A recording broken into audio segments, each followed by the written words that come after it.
जय हिंद साथियों, आइए दोस्तों हम आपको संपूर्ण चाणक्य नीति का अध्ययन करवाते हैं। जय हिंद। शुरुआत करते हैं चाणक्य नीति अध्याय 11 की। चाणक्य जी कहते हैं, दान देना, बातचीत में मधुर वाणी का प्रयोग करना, धीरज रखना और उचित अनुचित का ज्ञान, ये चारों गुण स्वाभाविक होते हैं। इन्हें अभ्यास से प्राप्त नहीं किया जा सकता।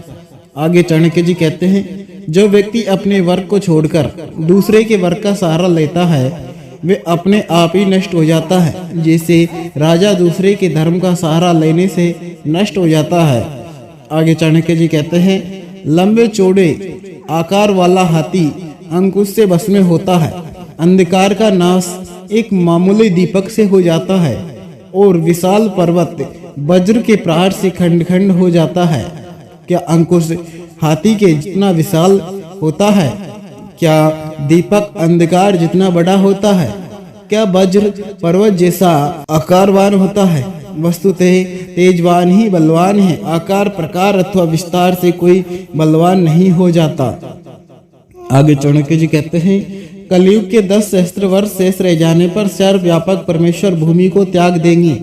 उसके आधे अर्थात 5 सहस्त्र वर्ष शेष रहने पर गंगा का पानी भूमि त्याग देगा और 2.5 सहस्त्र वर्ष शेष रहने पर ग्राम देवता गांव का परित्याग कर देंगे। आगे चाणक्य जी कहते हैं, घर में आसक्ति अर्थात मोह रखने वाले को कभी विद्या प्राप्त नहीं होती, मांस का सेवन करने वाले में दया नहीं होती, धन के लोभी में सच्चाई नहीं होती और दुराचारी व्यभिचारी भोग विलासी व्यक्ति में पवित्रता नहीं होती। आगे चाणक्य जी कहते हैं, अनेक तरह से समझाए और सिखाए जाने पर भी दुष्ट व्यक्ति अभद्रता को नहीं छोड़ता। जिस प्रकार नीम का वृक्ष दूध और घी से सींचे जाने पर भी मधुरता को प्राप्त नहीं होता। आगे चाणक्य जी कहते हैं, पाप वासनाओं से भरा दुर्जन व्यक्ति सैकड़ों बार तीर्थ स्नान करने पर भी उसी प्रकार पवित्र नहीं होता, जैसे शराब का पात्र तपाए जाने पर भी पवित्र नहीं होता। आगे चाणक्य जी कहते हैं, जो जिसके गुणों की श्रेष्ठता को नहीं जानता वे हमेशा उसकी उपेक्षा करता है। इसमें आश्चर्य कैसा, जैसे कि भीलनी हाथी मस्तक पर स्थित मोती को छोड़कर घुंघची की माला ही पहनती हैं। आगे चाणक्य जी कहते हैं, जो व्यक्ति पूरे साल हमेशा मौन होकर चुपचाप बिना बोले हुए भोजन करता है वे अवश्य ही 1000 करोड़ युगों तक स्वर्ग धाम में गौरव आदर सम्मान पाता है।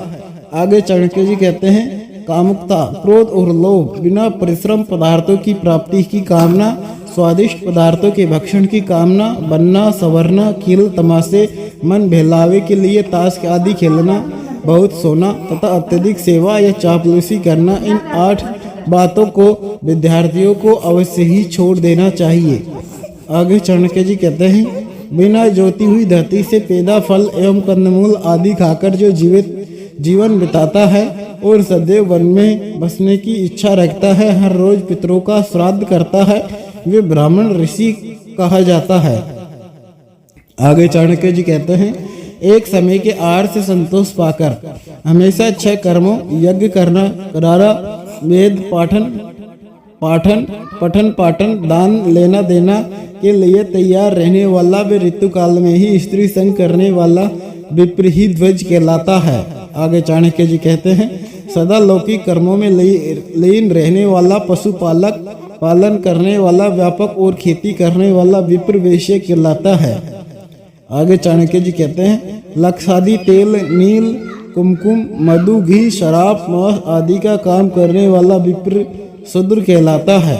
आगे चाणक्य जी कहते हैं, दूसरे के कामों को बिगाड़ने वाला पाखंडी, अपना ही स्वार्थ सिद्ध करने में लगा अर्थात स्वार्थी, छल करने वाला, दूसरों की प्रगति को देखकर ईर्ष्या करने वाला, ऊपर से बहुत कोमल अतर नम्र लेकिन अंदर से बहुत कपटी, ऐसा विप्र पशु कहलाता है। आगे चाणक्य जी कहते हैं, बावड़ी, कूप, तालाबों, वाटिकाओं और मंदिरों को तोड़ने फोड़ने नष्ट भ्रष्ट करने में जिससे किसी का डर नहीं होता वे विप्र मलच कहलाता है। आगे चाणक्य जी कहते हैं, विद्वानों एवं गुरु के धन का हरण करने वाला, अन्य स्त्रियों से सहवास करने वाला और सभी प्रकार के लोगों के साथ निर्वाह कर लेने वाला विप्र चांडाल कहलाता है। आगे चाणक्य जी कहते हैं, पुण्य आत्माओं का खाद्यान्न हमेशा दान देने के लिए ही होता है, उन्हें कभी भी उसका संग्रह नहीं करना चाहिए, क्योंकि दान देने की वजह से ही दानवीर कर्ण, महाराज बलि और महाराज विक्रमादित्य का यश इस संसार में बना हुआ है। दान और भोग के बिना वे धन मधुमक्खियों के चिरकाल से एकत्रित किए हुए शहद की भांति नष्ट हो जाता है। तब वे व्यथित होकर कहती है कि हमारे मधु का नाश हो गया है, हमने तो उसका भोग भी नहीं किया। ऐसा कहकर वे अपने हाथ पैरों को मलती अर्थात मलाल करती है। चाणक्य नीति का 11वां अध्याय आपको कैसा लगा? अच्छा लगा हो तो चैनल को सब्सक्राइब करें, वीडियो को लाइक शेयर करें। जय हिंद साथियों, वंदे मातरम।